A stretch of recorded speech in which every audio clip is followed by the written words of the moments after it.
Hello everyone, I welcome you all to my channel. My name is Shivam and I hope you all must be fine. Friends, आज के इस video में हम बात करने वाले हैं पार्ट्स ऑफ स्पीच की। पार्ट्स ऑफ स्पीच होता क्या है, ग्रामर में क्या इसकी वैल्यू है, क्या इसके बिना भी हम ग्रामर सीख सकते हैं? नहीं, ऐसा कुछ नहीं है। अगर आपको पार्ट्स ऑफ स्पीच पता ही नहीं है तो आप इंग्लिश को रटी रटाई तरीके से बोल सकते हो। सपोज़ आप सोशल साइट्स पे जाते हो, वहाँ पे देखते हो कोई नया सेंटेंस और अब वही बोल देते हो, वो एक अच्छी बात है। सुन के आप बोलते हो वो भी अच्छी बात है, लेकिन आप अपनी तरफ से कोई नया सेंटेंस फॉर्म नहीं कर पाओगे, या फिर जैसे उसमें कुछ अल्टरेशन या चेंजमेंट करना होगा तो आप गलत कर दोगे। इसलिए पार्ट्स ऑफ स्पीच का बहुत बड़ा स्थान है इंग्लिश ग्रामर में। ओके, बहुत से लोग क्या करते हैं ना, वर्ड मीनिंग को याद कर लेते हैं। बहुत सारी वर्ड मीनिंग को याद होती है, लेकिन जब सेंटेंस फॉर्मेशन की बात आती है तो उनके मन में डाउट रहता है, और यही वजह है कि उनको इंग्लिश काफ़ी टफ़ लगती है। इंग्लिश कुछ भी टफ़ नहीं है, अगर आप उसके थोड़े बहुत रूल्स पढ़ लो, थोड़े से सेंटेंस क्या होते हैं, टेंसेस क्या होते हैं, या पार्ट्स ऑफ स्पीच क्या होती है और इनकी प्लेस वैल्यू क्या है, अगर ये आप समझ जाओगे तो फिर ज़रूर ही ये आपको आसान लगेगी। ओके, बाकी वोकेबलरी याद करना तो बात की बात है। सो इसको हम पढ़ते हैं। Without being delayed, let's begin the video. सबसे पहले देख लेते हैं सेंटेंस क्या होता है। Sentence is a combination of different word. Sentence तो आपको पता ही होता है, डिफरेंट वर्ड का कॉम्बिनेशन होता है, लेकिन उससे पहले मैं आपको कुछ चीज़ें बता देना चाहता हूँ। हालांकि आपको पता होगा, बट कोई बात नहीं है, नहीं पता है तो भी जान लो, पता है तो भी और स्ट्रॉन्ग कर लो इंग्लिश को। देखो, आपको लेटर पता होगा क्या होता है। लेटर कुछ नहीं होता, ABCD लेटर होता है, यानी उनको हम अल्फ़ाबेट भी कहते हैं। जैसे कि A से लेकर के Z तक ये आपके लेटर्स होते हैं, जिनको हम अल्फ़ाबेट कहते हैं। इनसे हम क्या बनाते हैं, लेटर मिलके बनाते हैं वर्ड। ओके, लेकिन अगर मैं आपसे बोलूँ कि ये आप A लिख दो, फिर B लिख दो और फिर ये C लिख दो, मैंने 3 लेटर से क्या एक वर्ड बना दिया है? नहीं, ये वर्ड नहीं है। तो फिर ये मैंने लिखा AIM, तो क्या ये एक वर्ड है? एम, एम एक वर्ड है, लेकिन ABC कोई भी वर्ड नहीं है। यानी कि मैंने वर्ड बनाया तो लेटर के फॉर्मेशन से, लेकिन उसका कुछ मतलब भी निकलना चाहिए। अगर कुछ मतलब नहीं निकलता तो फिर वो वर्ड नहीं कहलाएगा। अगर कुछ मीन्स उसका निकल रहा है तो ही वो वर्ड कहलाएगा। ओके, अब इसी तरह से मैं वर्ड को उठाता हूँ और वर्ड से क्या बनाऊँगा, सेंटेंस। यानी मैंने आई उठाया, फिर यू उठाया, फिर वी उठाया, तो मैंने IUV लिख दिया। तो क्या इससे एक, अब ये आई इंग्लिश वाला है, इसका मतलब मैं होता है। अब अल्फ़ाबेट आई मत समझ लेना, ठीक है। लाइक मैंने ये आई लिखा, फिर ये यू लिखा, फिर ये वी लिखा, तो क्या इसका कुछ मतलब निकल रहा है? नहीं, इसका कोई मतलब नहीं निकल रहा है। इस वजह से ये एक सेंटेंस नहीं है, ठीक है। सेंटेंस क्या हो सकता है? सेंटेंस वो होता है जिसका कुछ मतलब निकले, वर्ड का फॉर्मेशन। लाइक मैंने लिखा आई विल प्ले। ओके, तो क्या इसका कुछ मीनिंग निकल रहा है? हाँ, इसका मीनिंग निकल रहा है, तो ये सेंटेंस कहलाएगा। और सेंटेंस क्या होता है? सेंटेंस 3 टाइप के होते हैं बेसिकली। अफर्मेटिव होता है, जिसको सिंपल भी कहते हैं। फिर एक नेगेटिव होता है जिसमें नॉट लगा होता है, और फिर लास्ट में आता है कि इंटेरोगेटिव। इंटेरोगेटिव में कुछ नहीं होता, इसमें क्वेश्चन पूछता है, लाइक क्या तुम खेलोगे, क्या तुम पढ़ोगे। और सेंटेंस के बारे में लोगों को बहुत सारा डाउट रहता है कि अगर मैं एक लाइन बोलूँगा कि मैं घर जा रहा हूँ, तो यही एक सेंटेंस है, बाकी कोई सेंटेंस नहीं होता। सेंटेंस का देखो, सेंटेंस कुछ भी हो सकता है। लाइक मैंने एक बार में 2-3 वर्ड बोल दिए, वो सेंटेंस कहलाएंगे। लाइक जैसे मैंने बोला कि जाओ पानी लेके आओ, या फिर मैंने कह दिया कि मैं पढ़ने वाला नहीं हूँ, तो मैंने कुछ भी एक बार में बोल दिया, तो उसमें 2-3 शब्द का मैं इस्तेमाल करने वाला हूँ, इस वजह से वो सेंटेंस ही कहलाएगा। ओके, आई होप आप समझ रहे हैं। तो सेंटेंस क्या होता है? डिफरेंट वर्ड्स का कॉम्बिनेशन होता है, उसको हम सेंटेंस कहते हैं। अभी हम आते हैं वेरियस पार्ट्स ऑफ स्पीच पे। देखो, पार्ट्स ऑफ स्पीच है वो 8 टाइप्स की होती है, जैसे कि noun, pronoun, adjective, verb, adverb, preposition, interjection और कंजंक्शन। इनको हम डिटेल में पढ़ेंगे। इतना भी डिटेल में नहीं पढ़ेंगे कि आपका वीडियो काफ़ी लंबा हो जाए और आपको बोरिंगनेस फील हो जाए, ऐसा कुछ नहीं है। तो अभी मैं इसको शॉर्ट में भी बताऊँगा और आपको समझ में भी आने वाला है। सबसे पहले बात करते हैं नाउन की। नाउन क्या होता है? देखो, नाउन कुछ नहीं होता है, किसी पर्सन के नाम को, किसी प्लेस के नाम को, किसी थिंग के नाम को नाउन कहते हैं, ठीक है। जैसे मैंने कहा कि राम घर जा रहा है, तो उस सेंटेंस में नाउन क्या है? मैंने देखा राम एक नाम है इंसान का, तो वही एक नाउन है, ठीक है। तो नाउन आपको समझ में आ गया होगा। इसका एग्जांपल देखते हैं। दिस इज़ माई कैट, इसमें नाउन क्या है? कैट, क्योंकि कैट एक जानवर का नाम है, इस वजह से नाउन है।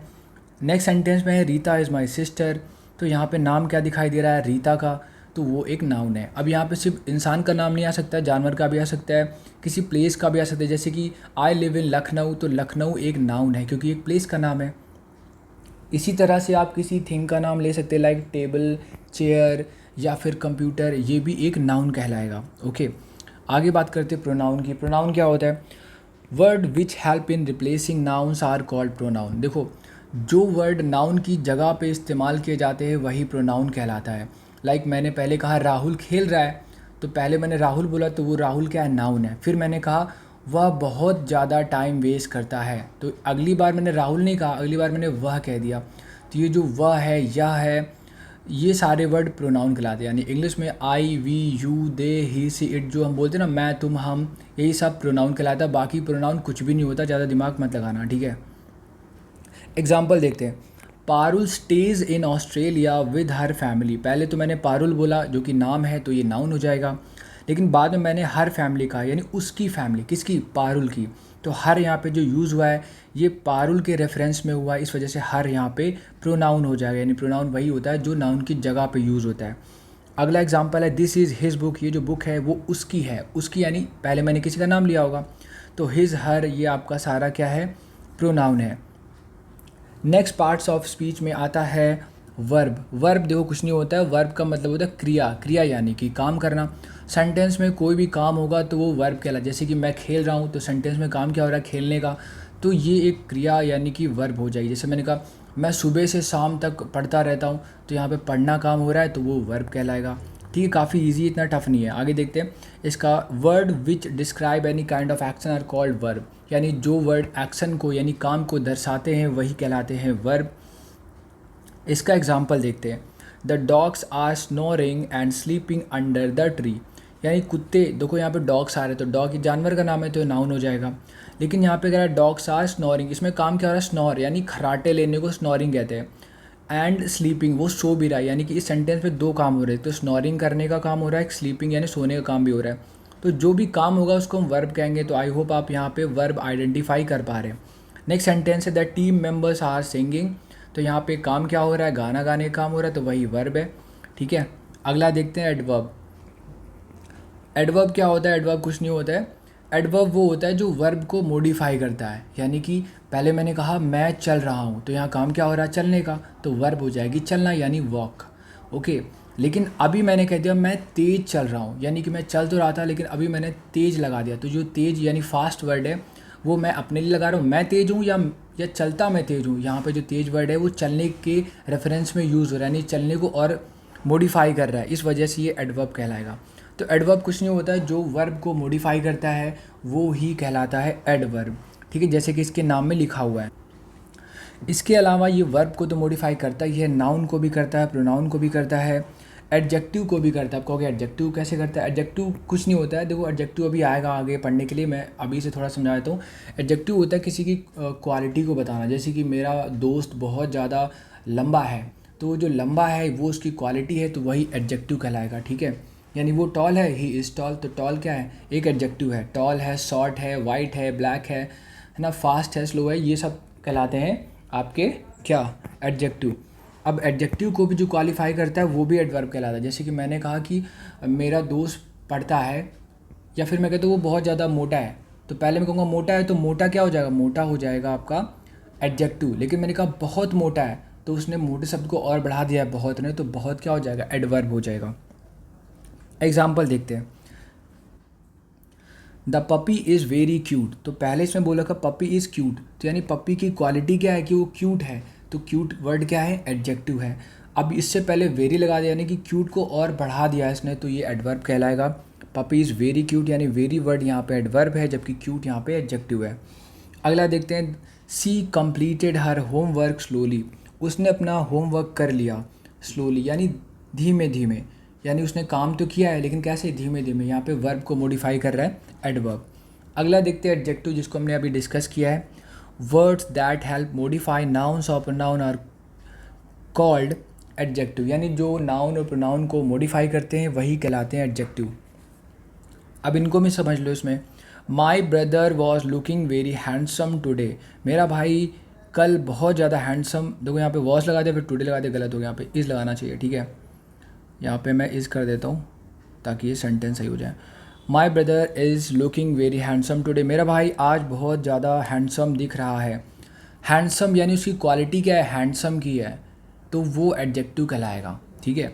The fox is clever animal. तो फॉक्स कैसी एनिमल है, क्लेवर है, उसकी क्वालिटी क्या है, वो क्लेवर है, तो जो क्वालिटी होगी वही कहलाएगा आपका एडजेक्टिव। यानी जो मेरिट होती है या फिर डीमेरिट के सेंस में भी, यानी अवगुण है उसके अंदर कि वो तो बहुत ख़राब है, तो ख़राब शब्द भी एक एडजेक्टिव कहलाता है।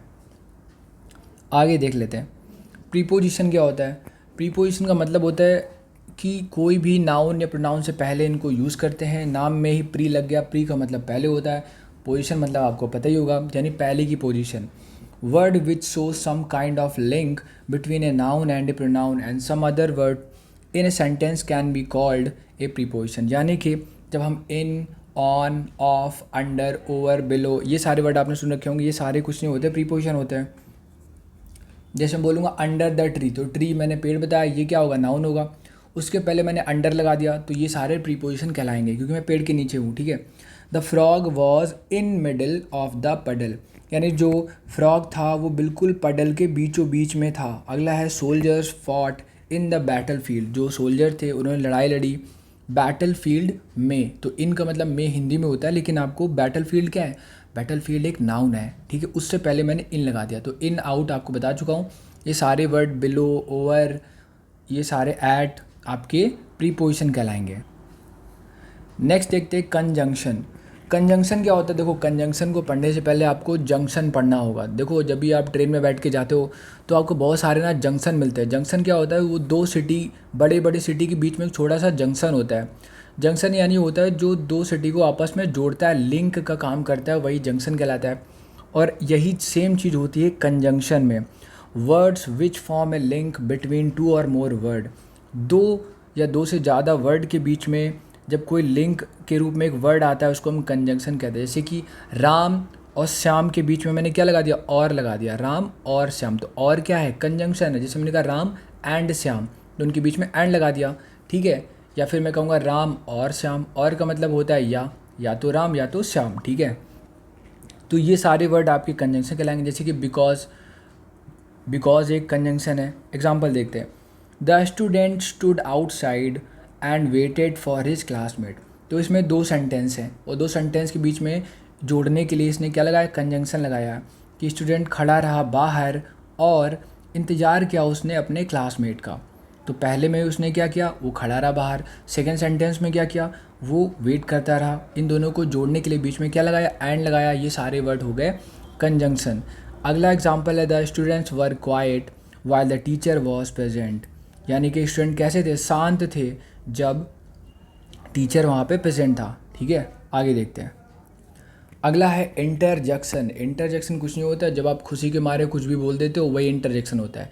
जैसे हम मैच जीत गए तो हम कहेंगे यस वी वॉन, या ब्रावो या हुर्रा, जो भी हम चिल्लाते रहते हैं वही होता है इंटरजेक्शन।